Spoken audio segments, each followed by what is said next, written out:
कहानी गाने का शीर्षक होगा राखी की कीमत। भैया अल्लाह ना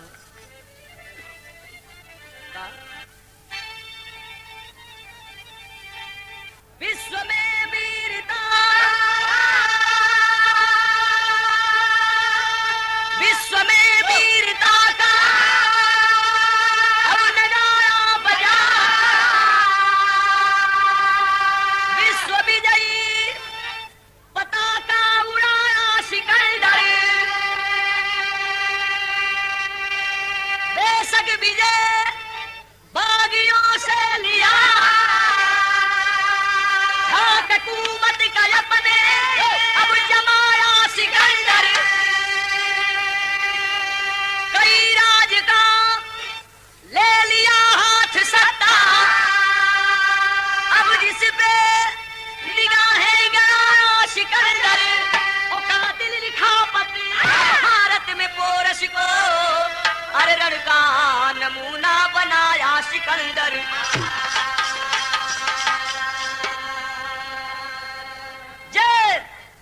उस समय की बात जब यूनान के बादशाह सिकंदर ये सोच रखे थे कि पूरा विश्व में मेरा ही एक जाई झंडा फहरे, भेज दिए पत्र हिंदुस्तान के राजा पोरस को। लिखे क्या, किला भारत में आया है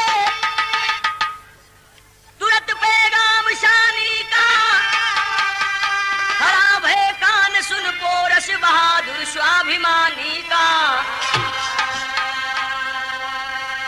लिखे गुर्दा हो अगर लड़ने का, सर में हो लड़ाई का, खते हिम्मत तो लिख दे हार खैर तेरी भलाई का।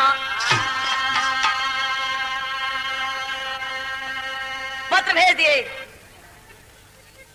बोल चाल न होए लेका लोग, चलने की हिम्मत है तो ठीक है, वरना हार मानकर मेरे यहाँ पत्र भेज दिए, भेज दीजिएगा।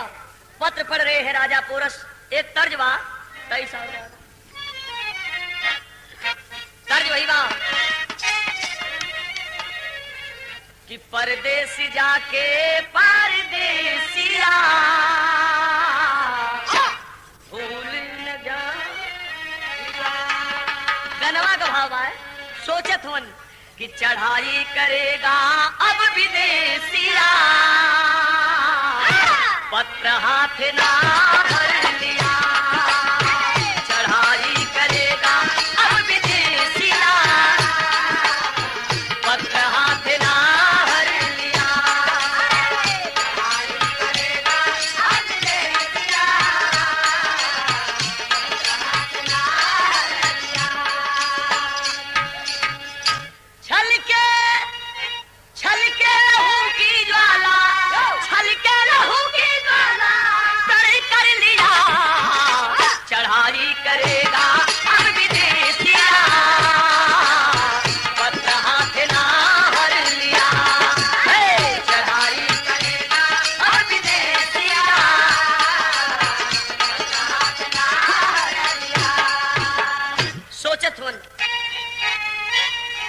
दूसरी लाइन में लिखा था कि जौहर कौशल का अपने दिखाऊंगा, झूम के रण में खंजर चलाऊंगा,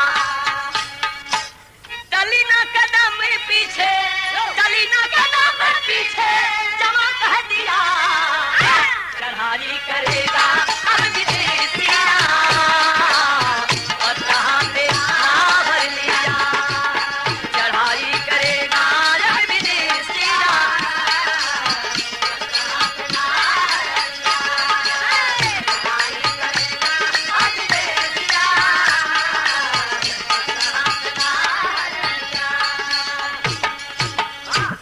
एक तर्ज अभी अभी बेचन भैया सुनौले रलन है, तर्ज हो कि सोने का नथुनी न हो सके तो पितरिये के लेता आया, कहला तो सही बाकी बैठल सही नहीं।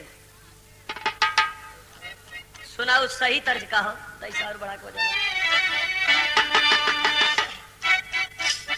एक माझी की औरत अपने पति से कहत बा, का कहे कि पितरी कली यहाँ, अरे पितरी कली यहाँ न थुनिया ए बालम, पितरी के लिए यहाँ न थुनिया ए बालम, पितरी के लिए यहाँ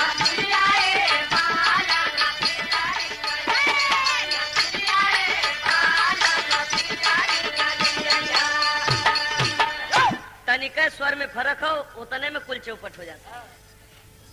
ध्यान देके के सही कहला।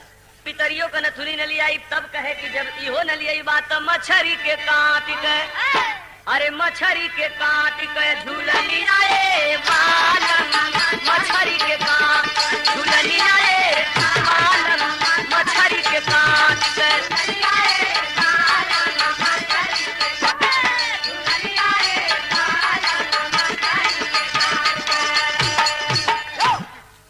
कहीं झूलनी होले कह कि अच्छा ही हो ना लिया बात एक गिरस्ती के सामान लेता या कलन की हाँ अच्छा ये बताओ गिरस्ती के सामान लिया सकीला तो कहत भाई दुल्हनिया की सुप कठवतिया चलनिया ए बालम, सुप कठवतिया चलनिया ए बालम, सुप कठवतिया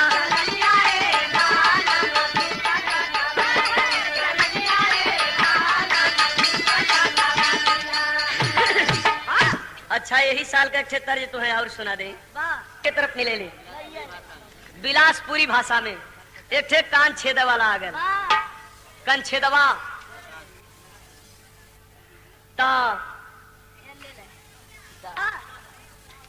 का यार का मजाक किरकिरा करत हुआ बीच छेदवाई पहले तू छेदवाला तब हम छेदवाई कितना दुखाद बा पहले ही बतावा तो एकरे बाद हम छेदवाई तब भौजैया जब छेदवावे लगल तो नदिया पूछत बा कि कितना दुखात हो तो भौजैया बतावत बा का बतावे यार कैसन मुहे से मुंह एकदम बतावत बा का कहे चीटी चबे कस लागे दीदी बस न दो चूटी के कटला ऐसा लगत चीटी चबे कस लागे दीदी काता गरे जस लागे ज्यादा नहीं पिराबे ज्यादा नहीं पिराबे अंगने में आयल फूल बेचैया कांच डाले ना अंगने में आयल फूल बेचैया कांच डाले ना अंगने में आयल फूल बेचैया कांच डाले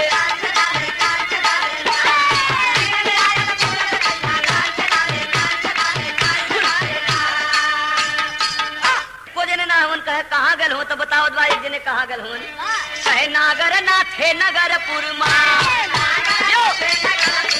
अरे नागर नाथे नगरपुर मां एक जने नगर से बहरे हर न धले हुन नागर नाथे मतलब हर न धले हुन का एक जने कहाँ गल हुन बतावत भाई कि नागर नाथे नगरपुर मां रजनामा लिखावे जबलपुर मां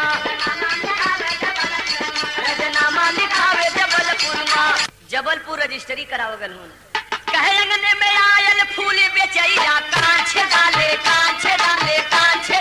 ना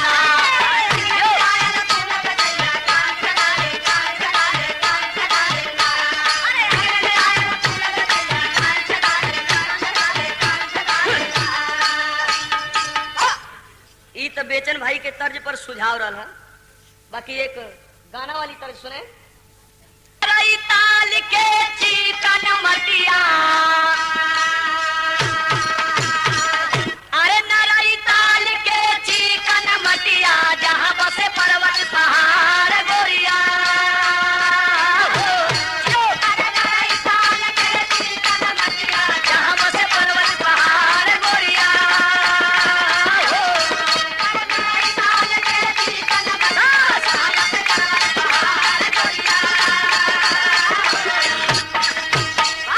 अब राजा पोरस सिकंदर बादशाह के पत्र का जवाब लिखे लगलन कितना बढ़िया जवाब लिखलन कि ठानल प्रतिज्ञा टूटी नाही दिल दे अरे ठानल प्रतिज्ञा टूटी नाही दिल दे कैसे लिखाई बहार बिरवा अरे ठानल प्रतिज्ञा टूटी नाही दिल दे कैसे लिखाई बहार बिरवा अरे ठानल प्रतिज्ञा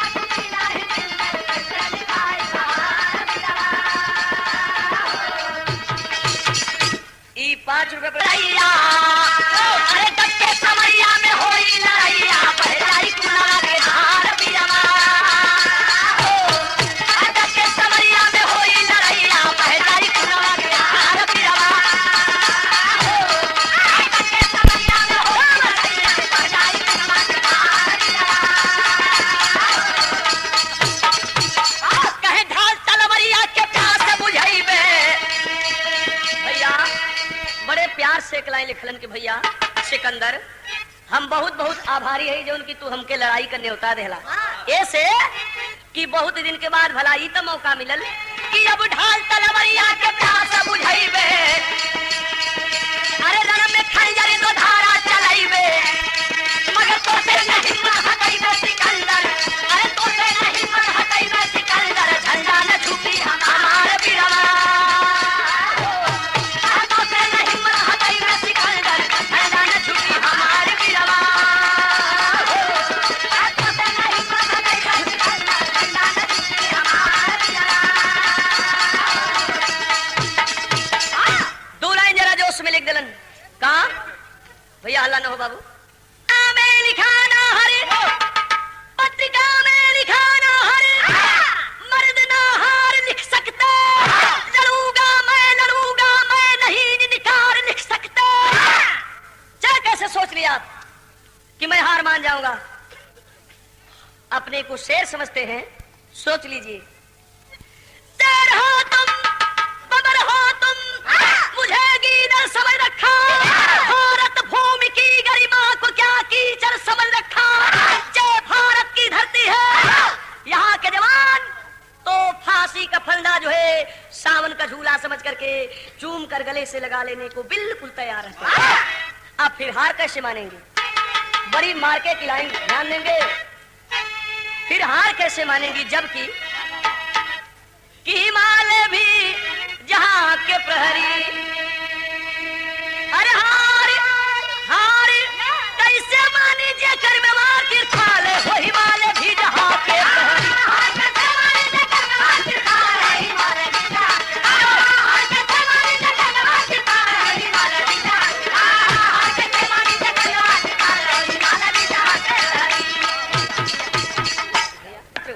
अब था बरस भी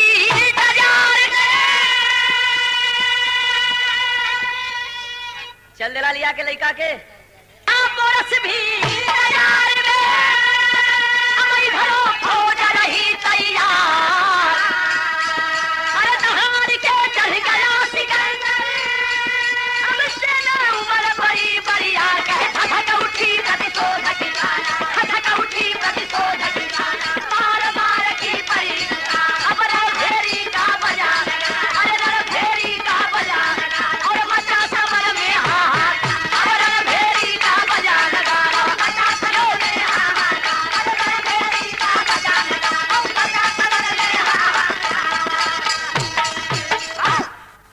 एक तरफ यूनान के सेना और दूसरी तरफ हिंदुस्तानी जवान, केहू भी हो, लड़वैया हो, कलाकार हो, जब तारीफ करे लायक रहलन तब तारीफ हो जाले। ऐसा ही कभी भाव दिलन यहाँ तर्जवा कि तोबा कैसे है नादान घुघरू पायल,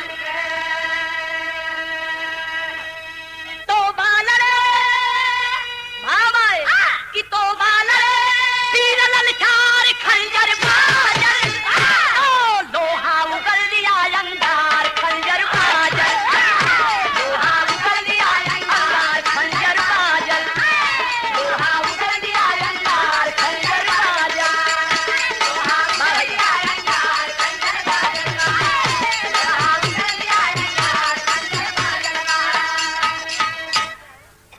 पोरस हिंदुस्तानी नाहर जौहर किया निराला, अरे फौज फिरंगी वीर यूनानी, थेड़ा फट काला खंजर बाजल, वीर ना माने कोई हार खंजर बाजल। केहू भैया लगे दौरान केहू भी केहू से हार माने के तैयार नहीं बा, बराबरी पर लड़ाई चलती रही। धीरे धीरे सावन का पूर्णिमा रक्षाबंधन का त्योहार लेके आ गए। तब आदेश हो गया लड़ाई बंद, हर जवान पहले जाए अपनी बहनों से राखी बंधवा करके आवे, लड़ाई कल से चालू होगी। जवान चल पड़े तो भाव रहा एक लाइन,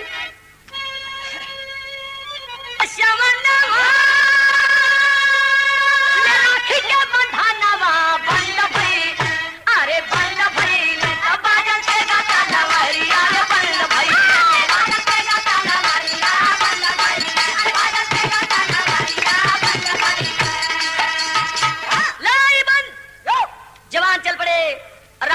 पाने के लिए। मगर इतिहास पढ़ने वाले प्रेमी लोग जानते होंगे कि सिकंदर बादशाह कहीं भी जाएं अपनी प्रेमिका नीरा शबनम को साथ जरूर ले जाएं। जब भारत आए थे भैया तभी उनको साथ लाए थे। अब वो सोच रही नीरा शबनम की आज रक्षाबंधन का त्योहार है, आज हर बहने अपने भैया को राखी बांधेगी, मैं किसे राखी बांधू। सोचते सोचते उसका दिल एकाएक निष्कर्ष दे देता है कि तू अपने कट्टर दुश्मन राजा पोरस को ही क्यों न राखी बांधकर भाई बना लेती। चल देती है राखी लेकर। तो एक तर्ज बात 23 साल बाद बड़ी मौके के तर्ज आ गई। एक थे दुल्हन जब ससुराल से लौट के नैहरे आई तो ओकर भौजैया पूछत बा कि ननदो ठीक ठाक त रहल ना, तब बतावत बा का बतावे।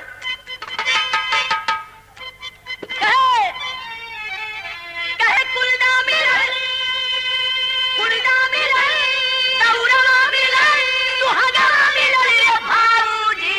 कहे रतिया से जरिया पनी दो नया वही माऊगा मिलल रे भाऊजी।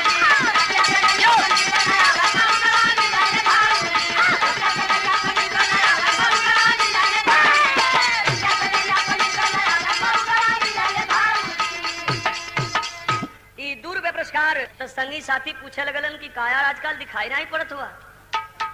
तो कहलन कि भैया का करी, जनते हुआ कि कुछ बीजिए कहे छोड़ा अच्छा ही बतावा दुल्हन तो बाने ठीक ठाक। तब बतावत बा का बतावे। कहे रुपया मिलल और पैसा मिलल सोना चांदी मिलल रे भाईया। कहे आशा पर फिर गए पानी दुल्ही रकानी मिलल रे भाईया।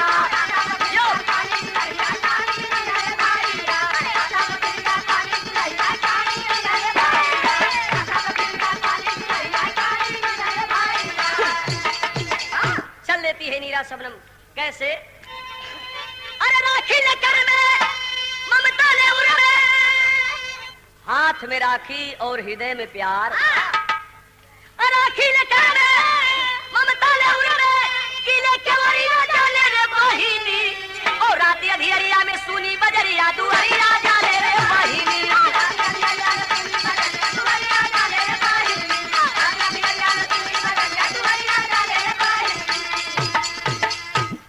अंधेरी रात हाथ में राखी लेकर किले के सामने से गुजरने लगी। पहरेदारों की निगाह पड़ी, अरे भाई इतनी रात को एक महिला किले के सामने से कई बार आ जा चुकी, इसका कोई कारण हो सकता है।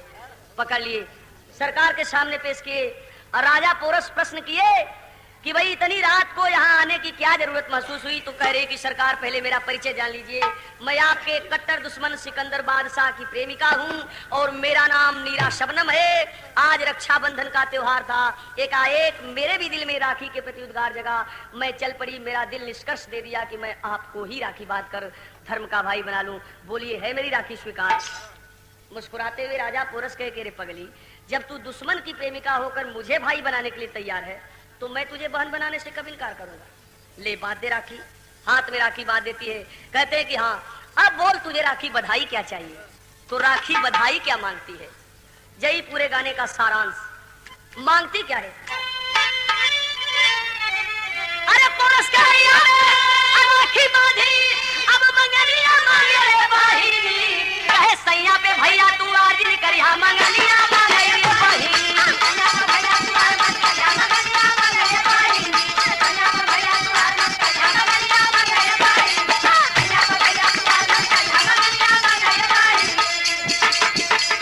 भैया देगा राखी बधाई। कहे कि बोल क्या चाहिए तुझे, जरूर दूंगा। मांगती है कि भैया अगर कुछ देना है तो राखी बधाई में यही दे दे कि तू स्वयं अपने हाथ से मेरे पति पे, मेरे प्रेमी पे वार नहीं करेगा। कहते हैं कि ठीक है, जब यही चाहिए तुझे राखी बधाई तो ठीक है, मैं वार नहीं करूंगा। अब जो दुश्मन है जिससे लड़ाई होनी है वही चीज राखी बधाई में दे दियो, वार नहीं करना है। ए बतिया के राजा पोरस और नीरा शबनम बस दुइये जने जानत रहलन भयल का। अरे बांधल गईली रिश्ता, अब बांधल गईली रिश्ता कर सरिया भैया बहिली के। और बचन बधा के लौटी तब गुजरिया भैया बहिली के। गुजरिया भैया बहिली के।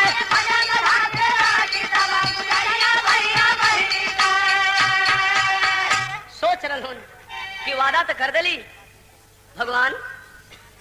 कहीं ऐसा न हो कि हम भूल से वार न कर दें।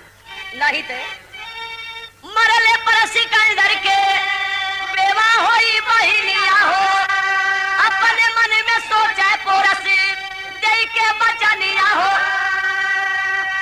मगर रात के अरे बतिया समझे ना लश्करिया भैया बहिनी का, और बजल बिगुल फिर भिड़ गई सावरिया भैया बहिनी का।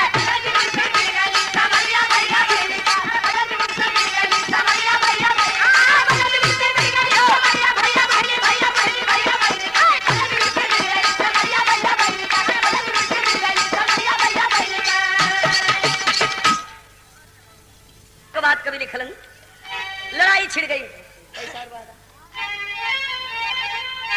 आए अरे लोहवा गरम होई गई ले रनवा में, अब भिड़ले जवान कटकटाई हो,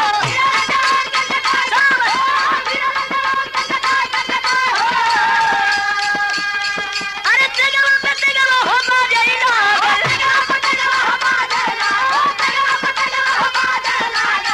अरे खुलवा के धार बहत रनवा में बाय हो,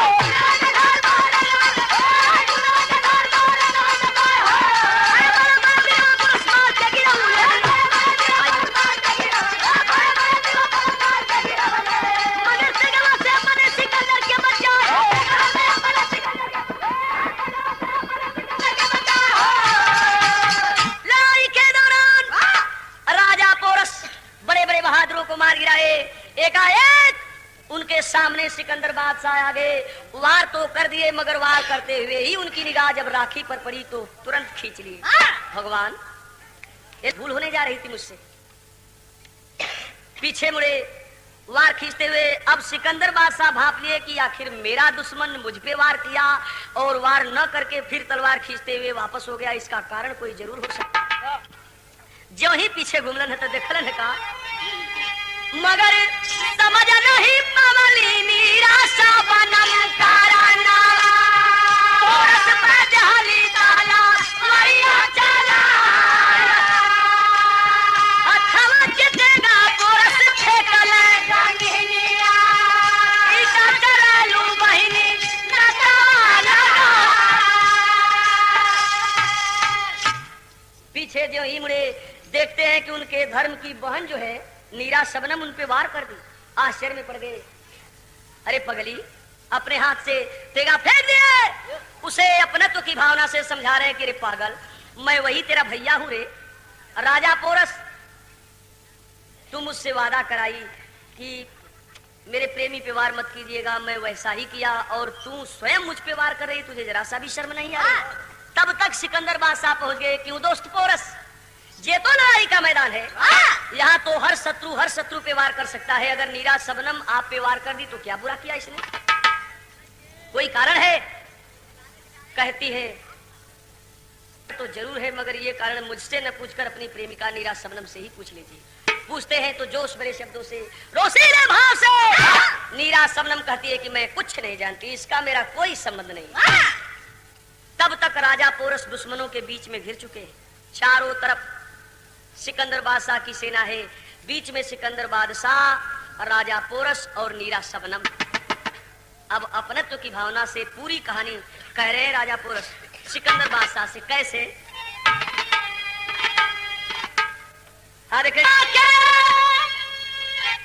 अब पाके मुहम्मद हमसे विदाई बहिनी, अरे गईलू अब गईलू राखी वाला न तब हो भुलाई,